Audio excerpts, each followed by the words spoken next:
What's up, movie fans?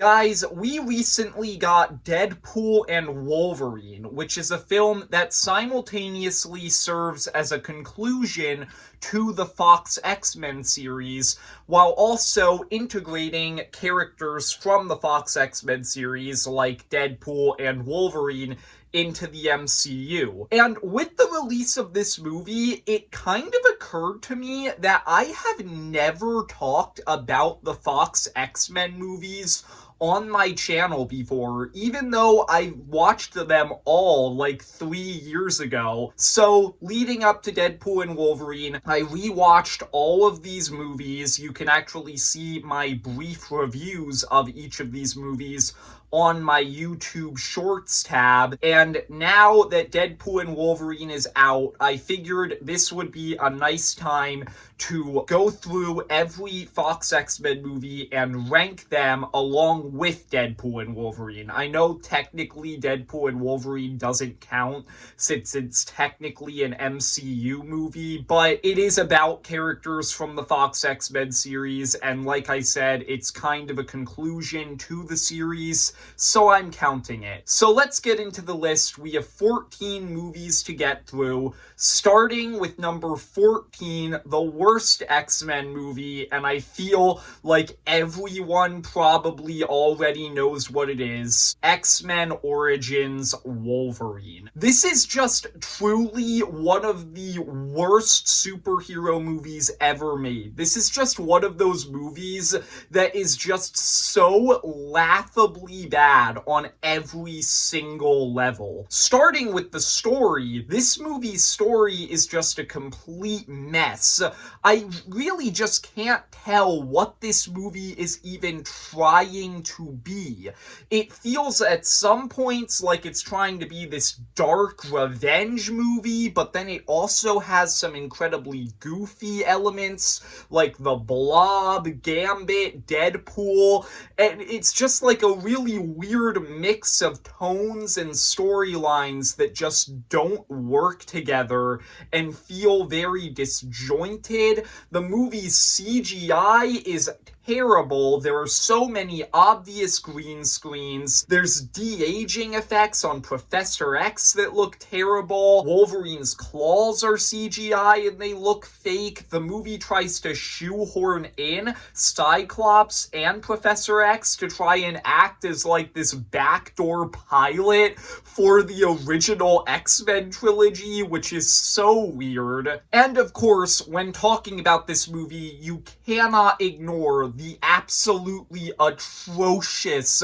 treatment of Deadpool in this film, which is just one of the most blatant disregards for comic accuracy that I have ever seen in a superhero movie. This movie just sucks on so many levels, and honestly, its very existence, in my opinion, kind of ruins Wolverine's arc in X2, because in that movie, over the course of the film, Logan kind of realizes that he doesn't want to know his backstory because now he has a family that cares about him, and that's all he really wanted. But apparently, just because Logan doesn't want to know his backstory doesn't mean that the audience can't know. I just find that to be really dumb. So yeah, I just really don't like this movie.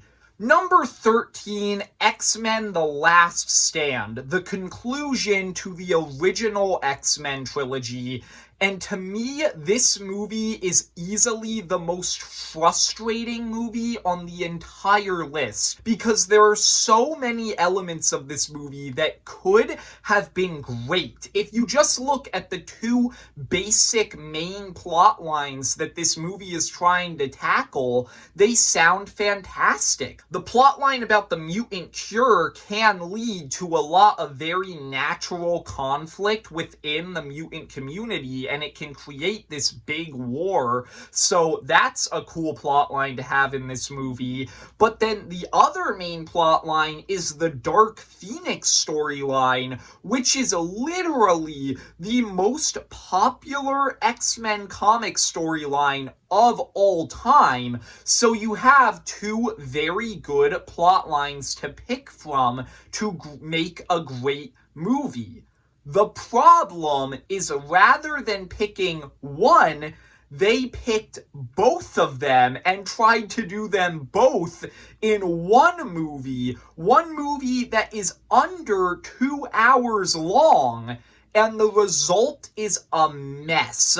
It just feels like this movie is rushing by everything. You don't have enough time to really latch on to any of the characters, any of the conflict, and it just feels like it all just gets rushed by. And by the end of this movie, a lot of these plot lines feel so underdeveloped, and you can see the potential, but they're just kind of a bare skeleton of what they could have been. The movie also has to cut some insane corners to make its story work. This movie kills off Cyclops, one of the main characters of the franchise, in the first 20 minutes, and then it kills off Professor X halfway through. It barely acknowledges the fact that either of these two characters who you've grown attached to over the course of the trilogy, it barely acknowledges their deaths,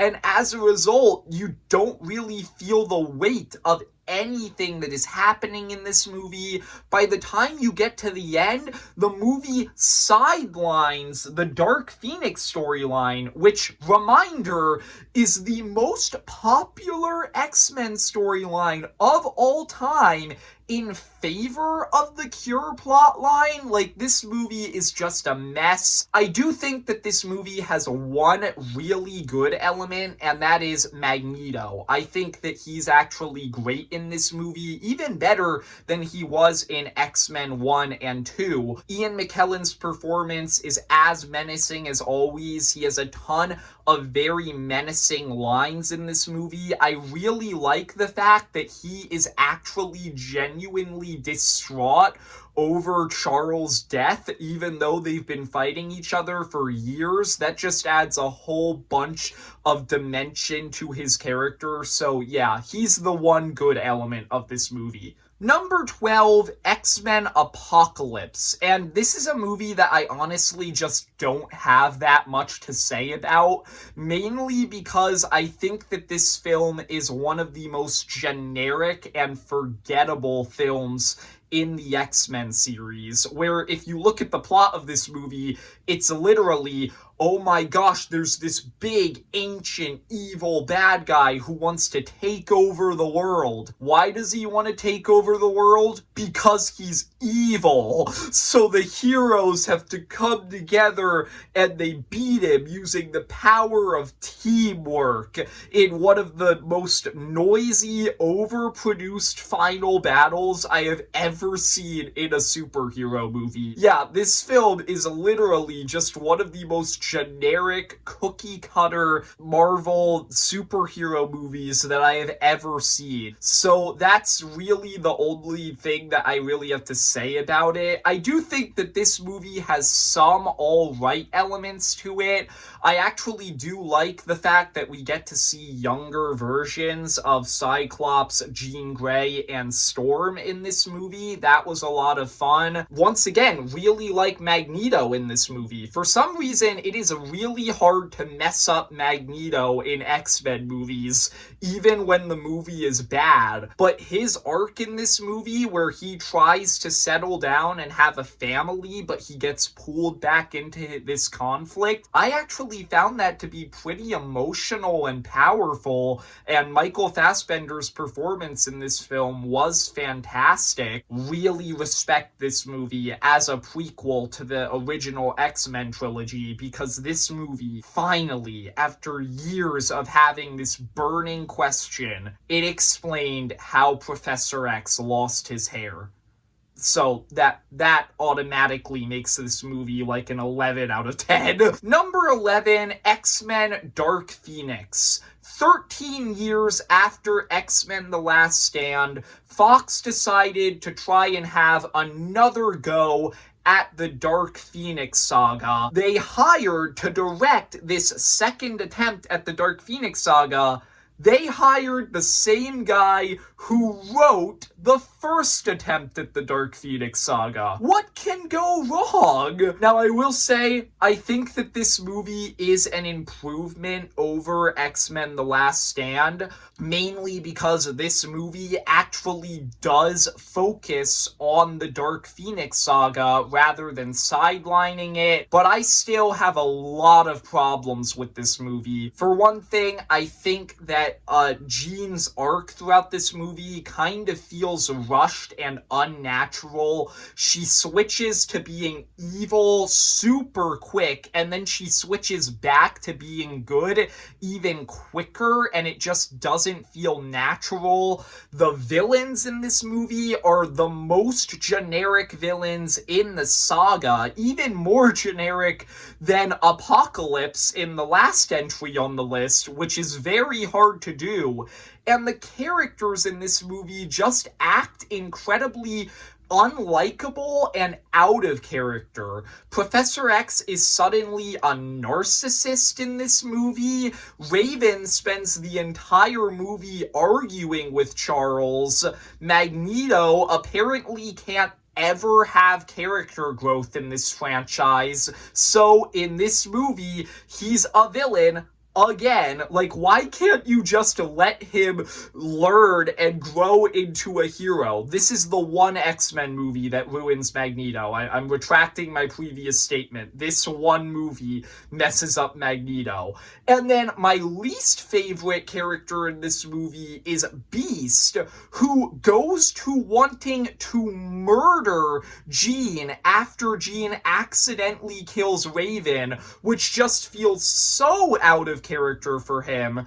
The only real saving grace that this movie has, and the reason why it's above the bottom three, is because I actually really like the final battle of this movie on the train. I thought that that was a ton of fun. So yeah, that's the one thing that I really like about this movie. Number 10 is The New Mutants. Now, this movie is one of the most bizarre movies on this entire list because this film is actually kind of unfinished. This movie was being made around the same time that Disney was buying Fox, and they wanted to do reshoots for this movie, but they had to delay the reshoots because of the Disney-Fox merger, and then COVID happened, so they had to delay the reshoots again, and eventually they just admitted defeat and released the movie as is. So this movie was never technically even finished. Like, this isn't the movie in its finished state. This is kind of the first draft of the movie. And I think that that makes it a little bit unfair to even compare this movie to the rest of the movies on this list. But I actually do think this film is a little bit underrated. I did like a lot of elements of the movie. This film is kind of trying to be a superhero horror movie, and I think that that's a really unique, fun idea. I like a lot of the style and aesthetic that this movie is going for. I think that the characters are all right, but you can tell that this movie is kind of holding back in a lot of ways, which is probably why they wanted to do reshoots. This movie just kind of feels like it half commits to everything it tries to do. It's trying to be a horror movie, but it's really not that scary. It only really dives into the basics of its characters' backstories and doesn't really go much deeper. And the movie has a central mystery that it never really fully solves. So I think that this movie could have possibly been a lot better if it had gotten the reshoots and the changes that it wanted to do. But as is, this is a pretty disappointing film. I just want to quickly say there is a big gap between number 10 and number 9. This is where we go from movies that I would say I don't like to movies that I actually do like. Number 9, The Wolverine. This is an interesting movie to me because this film is simultaneously actually really underrated, but at the same time, it's also kind of forgettable in a lot of ways. Like, this is a movie that I'm very conflicted on. I think the movie has a lot of really great elements to it. The action in this movie is a ton of fun, especially the fight on the train halfway through the movie. There are 2 different X-Men movies with very cool train fights. I just thought that was funny. I think that some of the side characters, like Yukio, are a ton of fun, and I think that Logan's arc in this movie is one of the most compelling arcs he has in the franchise, where in this movie he's kind of grappling with his own immortality and the fact that he has lived to see basically everybody he loves die. And that's actually a really sad arc for him to have, and I actually thought that it was very compelling. Hugh Jackman's performance is great as always. Yeah, there's a lot to love in this movie, but I think that the basic story of this movie just isn't that compelling or memorable. I think about like the story of this movie and I struggle to even remember what's happening in it. Like, Logan's on the run with Mariko, but why are they on the run? I don't really remember why people are hunting Mariko. I know that it has something to do with her father and all this other stuff, but I can't really even remember what was going on in this movie, even though I only just watched it 2 months ago. And then I also think that the third act of this movie goes super far off the rails. The first 2 acts of this film are very grounded, but by the time you get to the final battle, Logan enters this giant fight with Mariko's grandfather in a mech suit, and it just feels very jarring compared to the rest of the movie. Yeah, this film definitely had a lot of potential. It definitely has a lot of elements that I like, but I think that it also has a lot of elements that kind of sabotage it. Number 8, the original X-Men movie. And this is a movie that I think is very hard to rank on this list because I kind of have to view it 2 different ways. One, how it must have been when it first came out, and 2, how it holds up today. I really respect this movie from the first perspective because I think that this movie was one of the first actual big serious superhero movies that people ever got. And this movie, combined with Blade and Spider-Man, which also came out around the same time, this is kind of one of the movies that made people think, oh crap, superhero movies can actually be good. And I really respect this movie from that perspective, but at the same time, I don't think the movie has held up that well looking at it today.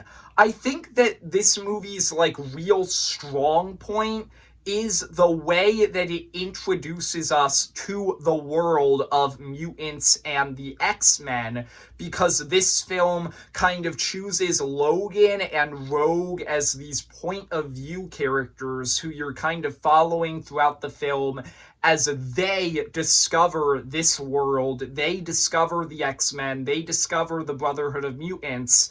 And I think that that makes the film's introduction to everything very compelling. I also think that this film really does a great job at introducing you to mutant ability and making it feel wondrous and magical. Like, every time a new mutant superpower is shown in this movie, there's like this little music and imagery that kind of just makes it feel like a wondrous experience, and like what you're watching is cool, which is something that I actually kind of wish that more superhero movies today would do. So that's another thing that I really like about this movie.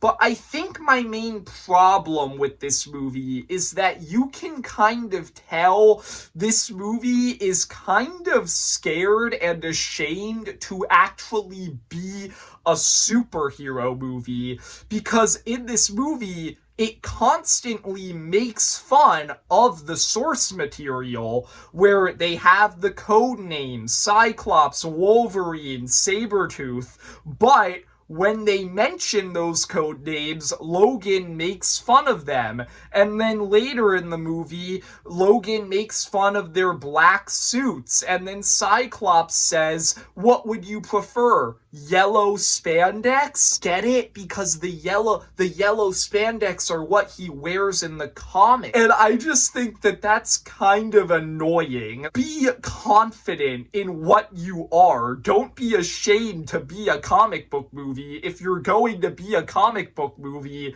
embrace it. That's kind of my main problem with this movie. I think that that really holds it back in a lot of ways, but I still really respect this movie for what it is. Number 7, Deadpool 2. This is a movie that I don't really have a lot to say about, once again, for the simple fact that this movie is just kind of a copy of the first movie, but just not as good. Like, this movie is just as funny as the first movie. It has the same type of unexpected emotional elements, where you have Wade's arc in this movie being about him losing Vanessa, and I found that to actually be a surprisingly emotional arc throughout the film. So yeah, this movie does have a lot of great elements to it, but it is just kind of copying the first movie, and it doesn't feel quite as fresh and original,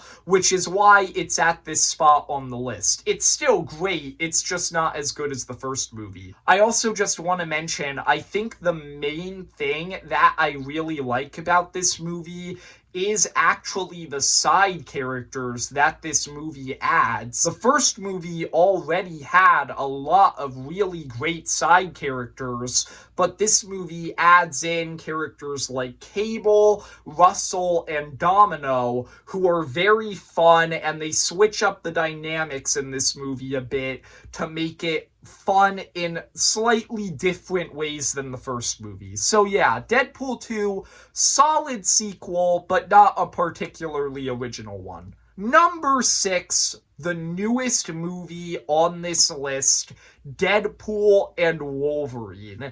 And I think that this is also a movie that, in a certain way, it's kind of hard to rank it with all of the other movies on this list, because I will admit the story of this movie isn't great. It has a lot of really weird plot holes. It's very convoluted.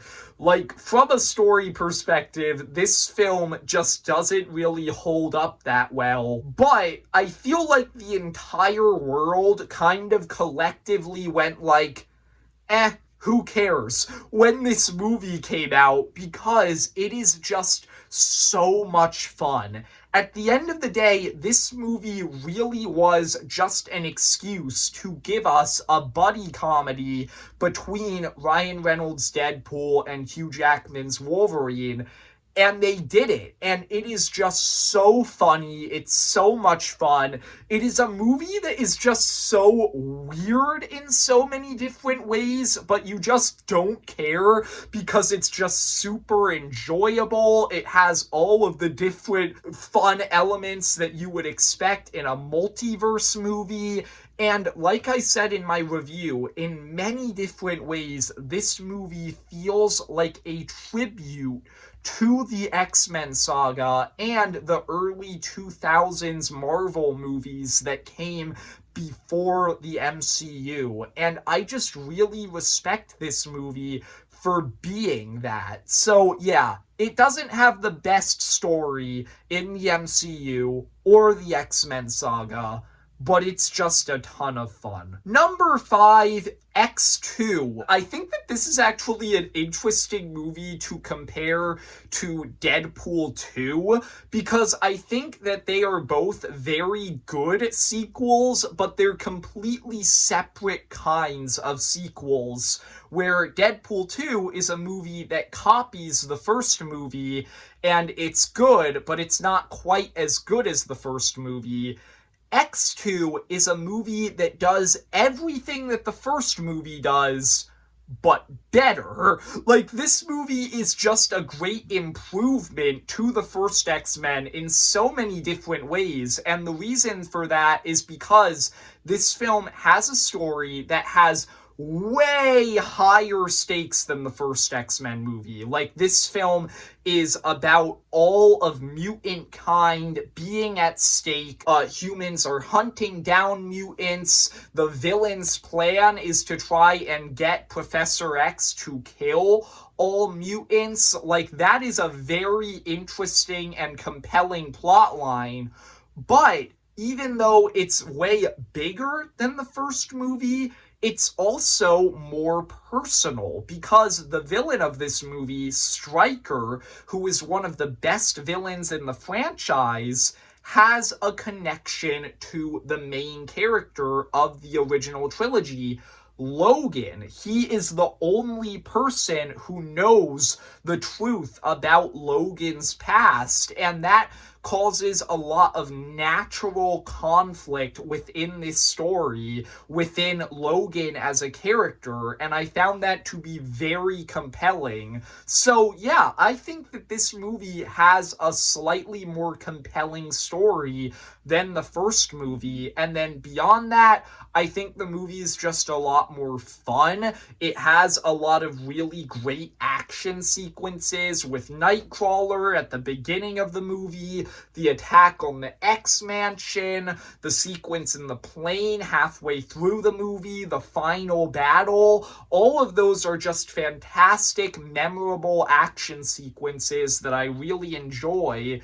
And the other thing that I really like about this movie is that it feels much more like an X-Men movie. The first movie, in a lot of ways, kind of just feels like a Wolverine and Rogue movie at times. But in this movie, Jean gets a lot more to do. Storm gets a lot more to do. Professor X gets a lot more to do. You have the kind of younger characters, Rogue, Iceman, and Pyro, along for the ride.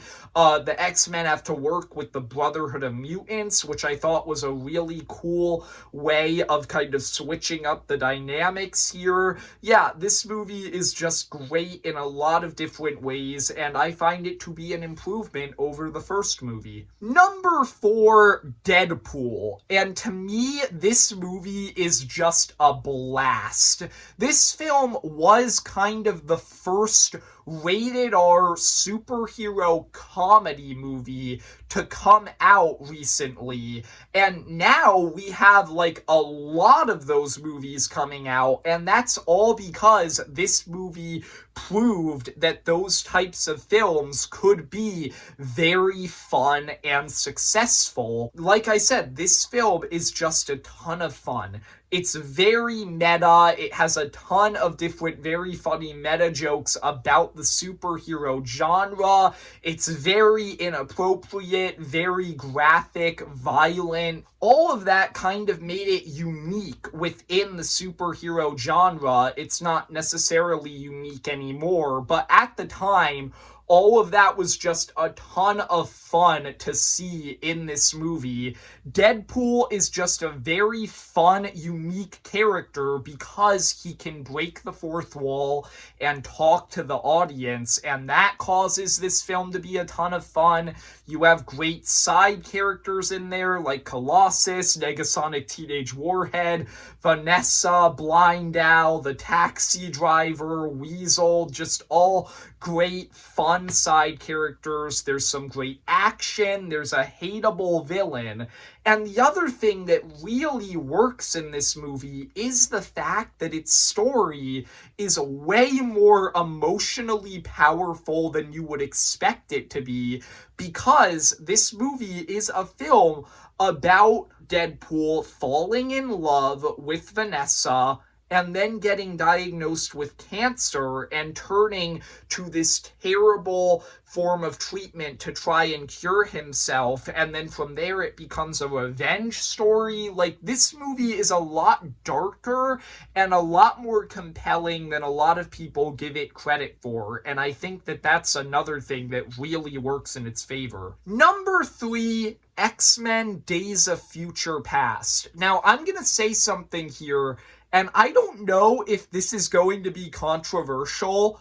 I personally think that the mainline X-Men movies should have stopped with this film. You can still have spin-offs like the Deadpool trilogy and Logan, but in terms of the mainline series, this film is the perfect stop point, because this movie just feels so conclusive in so many different ways. You have this plot line where it's the end of the world, we're in the middle of an apocalypse, and they use that to kind of bring in the cast of First Class by making it this time travel story where they're trying to fix the past in order to alter the future.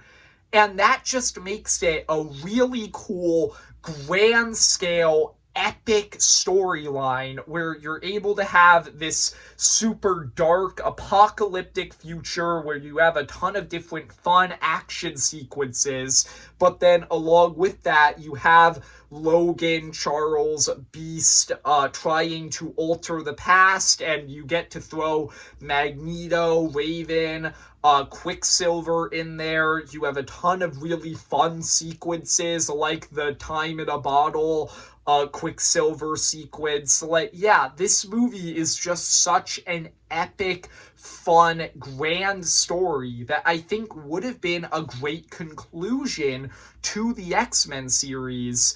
And then it also gives Logan, Magneto, Raven, and especially Charles great arcs throughout this movie. I really like how this movie kind of brings the saga full circle, where in the original X-Men movie, Logan was the reluctant hero, and Charles and the X-Men had to inspire him to become a heroic character. And in this movie, it's the other way around, where now Logan has to inspire Charles, and that leads to a lot of very powerful moments, like the scene where Charles talks to his future self. James McAvoy talks to Patrick Stewart. That's just a great moment. And then the moment where Logan opens up about how much the X-Men really mean to him, and he tells Charles to find Scott, Jean, and Storm because those people are his friends. Like, that was a very powerful scene. So yeah, in just a lot of ways, I think that Days of Future Past is kind of the perfect conclusion to the mainline X-Men series. And if they had stopped here, we would have never gotten Apocalypse and Dark Phoenix. So once again, just more incentive to just end it right here. Number 2, X-Men First Class. And to me, this is genuinely one of the most underrated superhero movies of all time. Everybody who talks about this movie says that they like it, but I barely see anybody talking about this movie at all. And that's just really strange to me because this movie is just fantastic. This movie is a great prequel to the original X-Men trilogy where you go back and you see in this movie how Charles and Eric's friendship started and how it fell apart. And I think that that's a great, very interesting plot line for a prequel to the original X-Men trilogy. I really enjoyed seeing that. It led to a ton of really emotional, compelling moments. But the other thing about this movie is that it's just a phenomenal superhero team-up movie. I truly think that this is the only X-Men movie where I actually think that it's a great team-up movie because this film focuses on every member of the team. Charles, Eric, Raven, Hank, I can't remember their secret identities, but Havoc and Banshee, they all get a ton of stuff to do here, and they all have arcs throughout the movie. At the start of the movie, they have obstacles in their life that they have to overcome, and they grow and change over the course of the movie thanks to their influence on each other. And you have these fantastic sequences like the training montage halfway through the movie and the final battle, which I think is one of the best final battles in any superhero movie ever. It just has so many satisfying and earned moments as all of these characters overcome their obstacles, use their powers finally in the correct way, and it's just so earned in so many different ways, and that's why I really love this movie. Another thing that I love about this movie is actually the villain of the movie, Sebastian Shaw. I think that he's a great hateable villain, and no exaggeration, I'm not kidding here, Sebastian Shaw has my favorite, I guess minor spoilers, villain death in all of film. The way that it kills off Sebastian Shaw at the end, the way that Magneto kills him, I remember when I first watched this movie like 3 years ago, my jaw actually dropped when he died because it is so brutal, but it's so fitting and so petty in so many different ways. Like, I don't want to spoil it if you haven't seen this movie, but that is genuinely one of my favorite elements of this movie. But moving on to number 1, and just like the last place pick on this list, you probably already know what the first place pick is gonna be. The best movie in the X-Men franchise is Logan. This movie is unanimously agreed upon to be one of the best superhero movies of all time. And I'm not kidding here. I think that this is the best live-action superhero movie of all time. I specify live-action because I'm a huge fan of the Spider-Verse movies, but this movie is just a masterpiece in so many different ways. This film is designed to be the conclusion of the stories of both Hugh Jackman as Wolverine and Patrick Stewart as Professor X. Obviously, because of the MCU and the multiverse saga, both of them ended up reprising their roles after this film.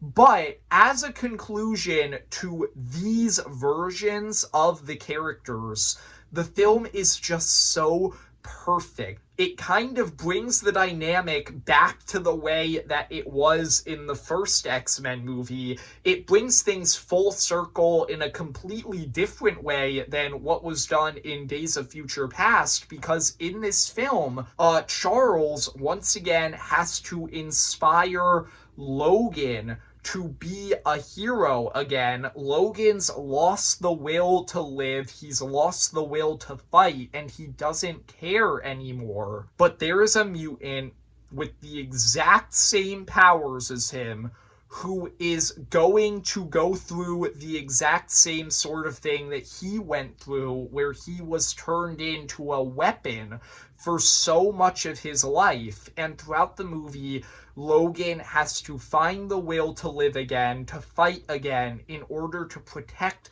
Laura from facing that same fate. And it is just such an inspiring, powerful story. That's really one of like the main things that I can use to describe this movie. It's inspiring. Like, this is a movie that is so sad and so depressing in so many different ways, but it has kind of this hopeful feel throughout it that makes it just feel kind of inspiring, and that's one of the main things that I love about this movie. Obviously, it's a great directed movie. James Mangold is just a fantastic director. Hugh Jackman, Patrick Stewart, and Daphne Keane are amazing in this movie. Like, they put on some of the best performances that I have ever seen in a superhero movie. And the ending of this movie has managed to make me tear up both times I've watched it. So yeah, Logan to me is just a perfect movie, so it had to come in at number 1 on this list. So there you go. I hope you enjoyed. If you did, leave a like and subscribe. Comment down below, what is your favorite movie in the X-Men series? And see ya, movie fans.